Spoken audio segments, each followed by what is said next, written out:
Day 5, leaving for Isabela Island.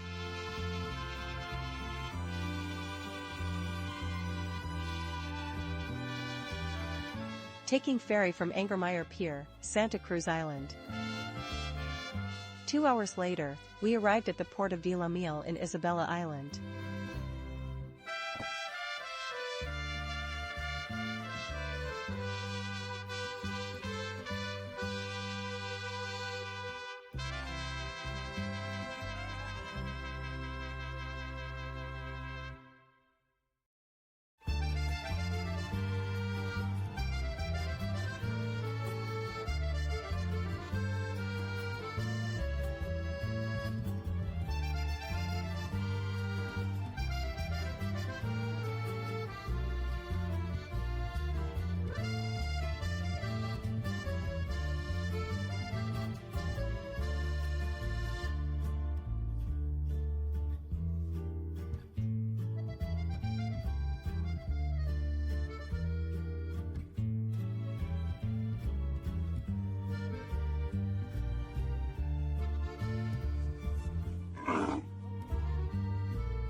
Paddling around Tintorera's islets.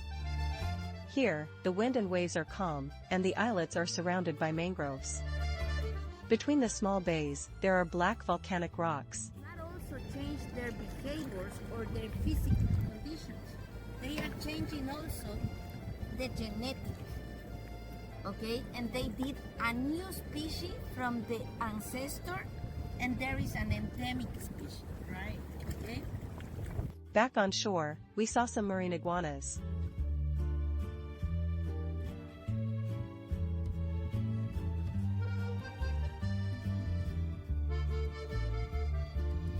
Saying goodbye to Sandra, we continued to explore Isabela Island. Taking a guided tour to the Arnaldo Tupiza Breeding Center. Our goal is to breed and protect the endangered subspecies of giant tortoises, unique to Isabela Island. Eggs collected from the wild are artificially incubated here. The newborns are kept in protected enclosures and released back to their natural habitat around age 5.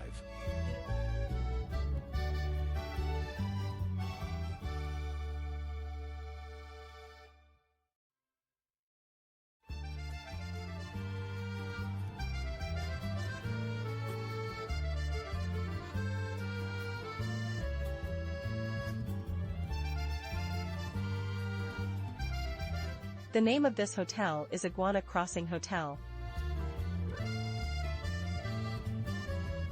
Just as its name suggested.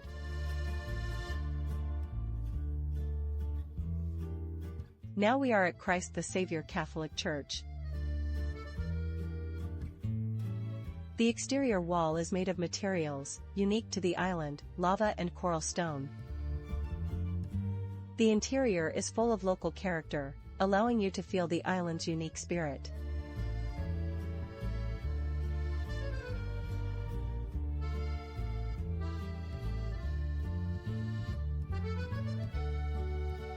Isabela is the largest island in the Galapagos Islands. But due to lack of time, we had to cut it short and head back to Santa Cruz Island. During the 2-hour return journey, our ship Legendary has been battling against the high sea.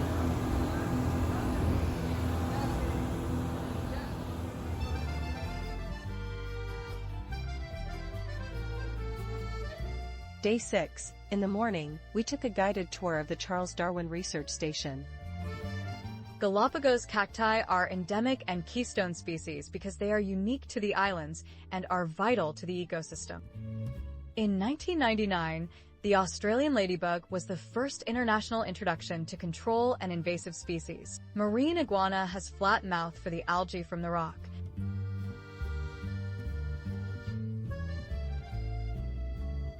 Whilst land iguana has conical mouth, suitable for reaching plants and cacti. These are Galapagos tortoises kept in captivity at the Fausto Llerena Breeding Center. Our goal is to protect eggs and juveniles from natural enemies. In the meanwhile, provide a place to observe the life cycle of tortoises, from egg to adult stages.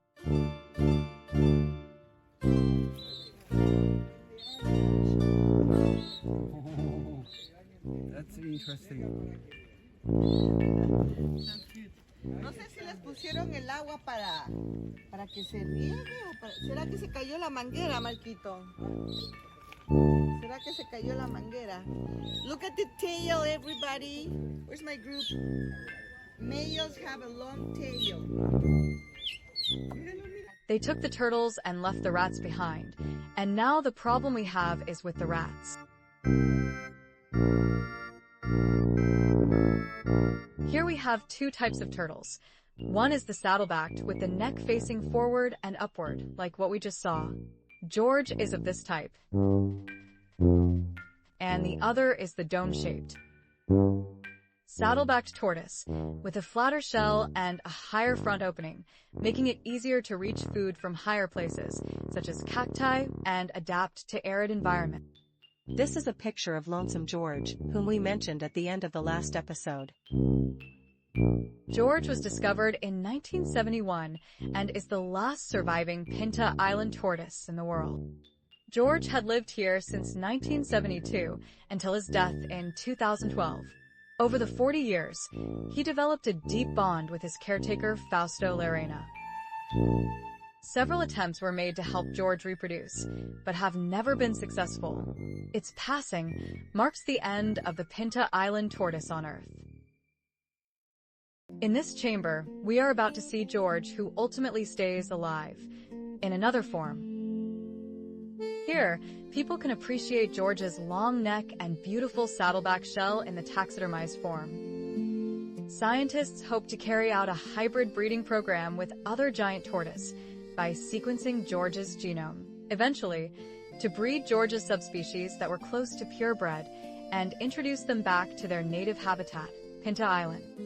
Scientists and researchers from all over the world work here every day. Visiting the Charles Darwin Exhibition Hall. This Bright's whale was found dead in 1995, and its body was washed up on the beaches of the Galapagos Islands. After restoration, this 13-meter-long skeleton has become a permanent exhibit here.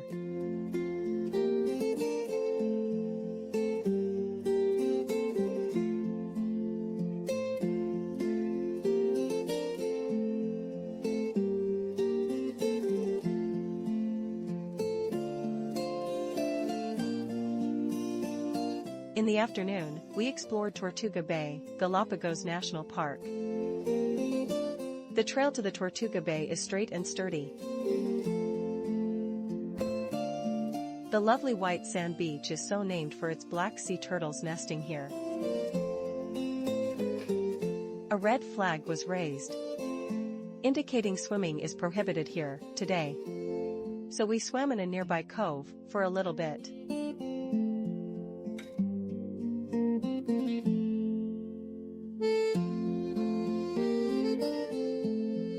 Day 7, explore Santa Cruz Highland. Our first stop is Los Gemelos, also known as the Twin Crater.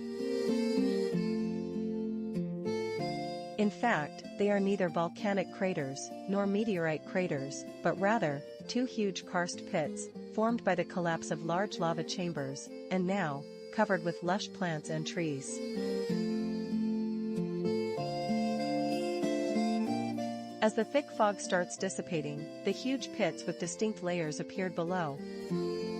There are many species of birds inhabiting the forest, for example, the Galapagos dove. Next stop, El Chato Tortoise Reserve. Every giant tortoise here is wild. The abundant food and water sources here attract a large number of tortoises. They roam freely in the ranch. This tortoise is 160 years old, which means it was born in 1865, during the mid-Victorian era. What we see here are all dome-shelled tortoises, which have different habits from the saddle-backed tortoises we saw earlier.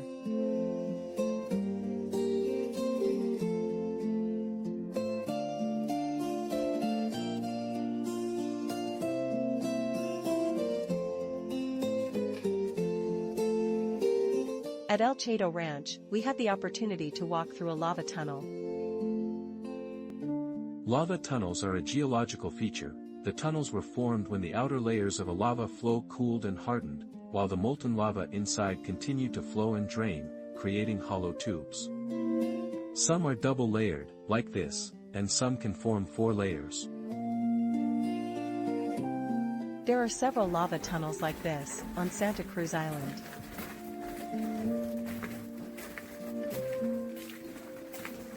Next, we explored a second lava tunnel, Bella Vista Lava Tunnel. The tunnel entrance is at the end of this pathway. This tunnel is 1.2 kilometers long, with only partial lighting, and most sections are littered with rocks.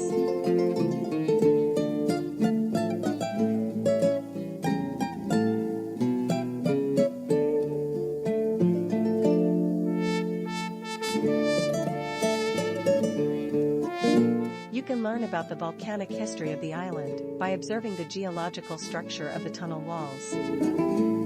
Finally, we saw the light at the end of the tunnel. In the afternoon, we took water taxi to a place called Finch Bay. Heading to Las Gritas, also known as the Crack, with a local guide. After the volcanic eruption, the lava cooled and formed a huge fissure here, penetrating hundreds of feet underground. The cliffs stand tall, and the stream is clear to the bottom. Coming down from the Crack, there is an observation deck overlooking Academy Bay. Day 8. Leaving the gaze of Lonesome George Inn, we took a taxi to the ferry terminal located at the northern end of Santa Cruz Island. And taking a water taxi to Baltra Island, across the strait.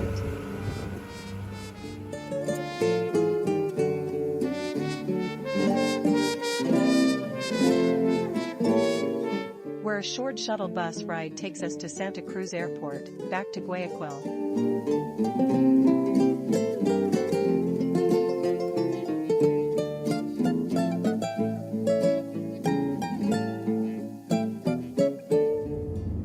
From the plane, we see the Galapagos Islands gradually moving away. Overlooking the Guayas River as the plane flew over Guayaquil. 3 hours later, we landed at Guayaquil International Airport.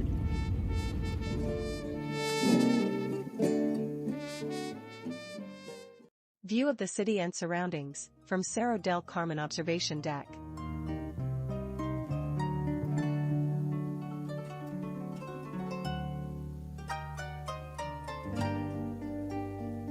The monument to the Sacred Heart of Jesus, built by the Catholic Church of Guayaquil, in 1973. Walking the undulating Santa Ana Hill neighborhood. Las Peñas, the oldest neighborhood in Guayaquil. In the 16th century, this was a fishing village. Later, the Spanish settled here. This narrow street is the origin of the Las Peñas neighborhood. Statue of renowned Ecuadorian singer Julio Jaramillo. Day 9. Tour the city of Guayaquil. The semicircular hall monument, Hemiciclo de la Rotonda, commemorating the historic meeting between two leaders of the South American War of Independence, Bolivar and Saint Martin, on July 26, 1822 in Guayaquil.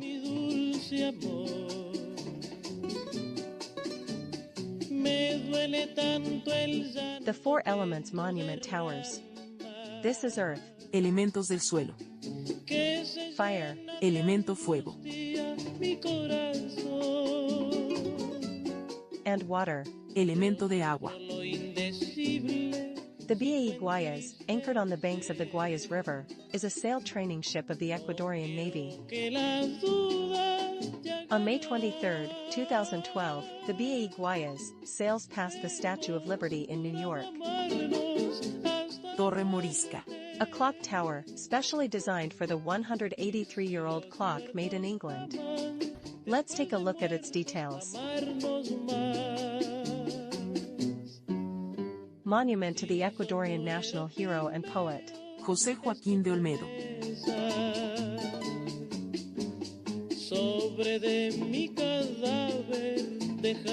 Guayaquil City Hall, where Olmedo declared the independence of the city of Guayaquil on October 9, 1820. Monument to Marshal Sucre, leader of the Latin American War of Independence.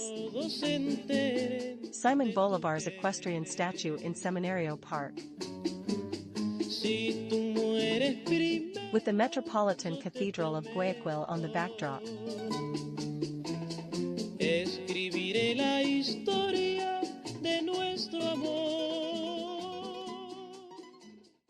Seminario Park is also known as Iguana Park, which sounds more appropriate. Because there are hundreds of wild green iguanas living here, where they consider it their home.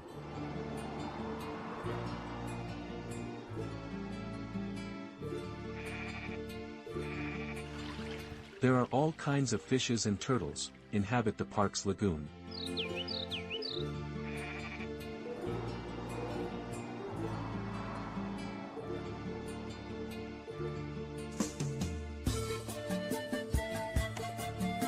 The wild green iguanas are native to the region, having lived here at least since 1535.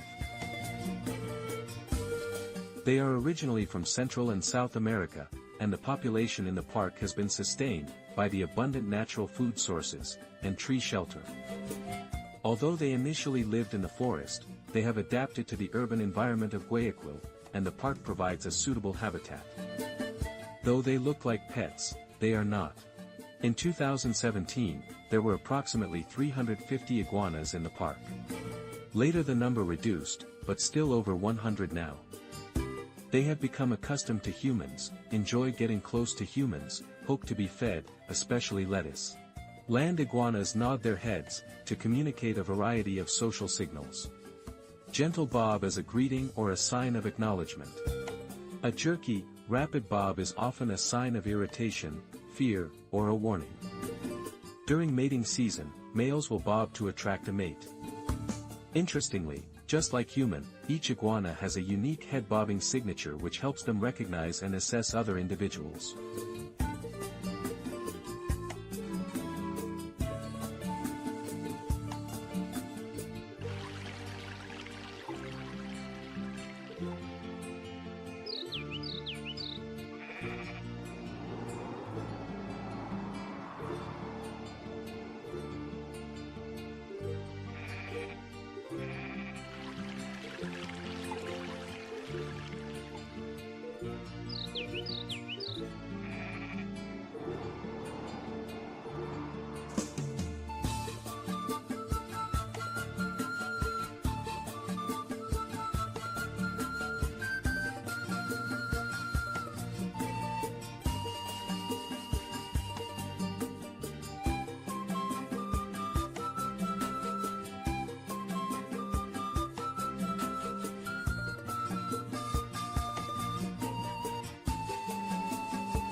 Follow this guy, watch where he goes. Hi, how's going? He then starts playing hide and seek.